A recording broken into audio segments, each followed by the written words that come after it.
So, Dr. Cohen, since you have become the CDC director, the level of cooperation from the CDC in response to this committee's oversight has been a little bit disappointing. CDC specifically has not responded to certain letters. Instead, we've received letters signed by HHS Assistant Secretary for Legislation. Even these responses did not respond to all of our questions or provide a single document. Instead, the responses recounted publicly available information. Under your leadership, as you get your sea legs under you, I hope that CDC will work with us to do our role as oversight.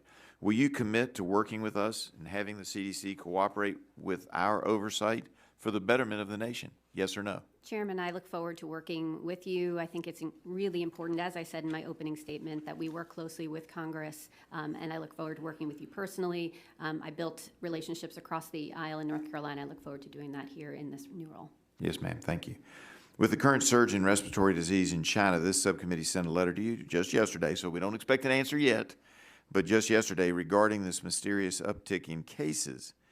Our hope is that, and if you need us to help, we will, but we are hoping that you can put some pressure in an attempt to try to get China to not mislead the world as they did with COVID-19. What steps is your agency taking, is CDC taking, to ensure that you can gather all the complete and accurate data regarding this mysterious uptick in respiratory illnesses in China? Well, thank you, Chairman. On that, obviously, it is really important that CDC continues to do our global work and do this scientific diplomacy. What we know as of right now, today, of what's happening in China, they are having an increase in some of their respiratory illness. They're seeing it in the northern part of their country. They're seeing an uptick in their pediatric population.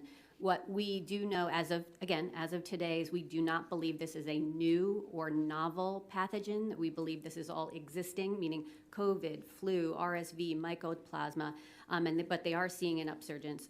We do have an office, CDC does, in China, and our officials have been in touch with our counterparts to make sure that we're understanding the situation there. They were sharing back with us, again, not a novel pathogen. And you'll keep us informed. We will. I appreciate that. Thank you. According to conversations the Select Committee on China had with local officials of Reedley, California, the CDC refused to take phone calls from city and county officials about that biolab. Why wouldn't the CDC prioritize a call on a serious and potentially deadly issue? Chairman, we take very seriously working with our state and local partners. We work very closely and collaboratively. And I know in this case, when we did not lead the investigation, but when we were invited to join and investigate related to select agents at that lab, we did so. We went on site for 2.5 days and completed that investigation. Well, what can you tell me about this Ebola refrigerator? So we did a 2.5-day investigation. We took 300 photos, looked at everything.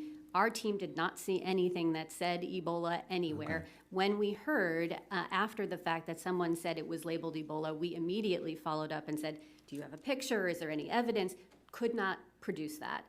So I think that was an erroneous inclusion in that report. We do not believe that there was any select agents on premises at that level. Well, it's a dangerous world. Be careful out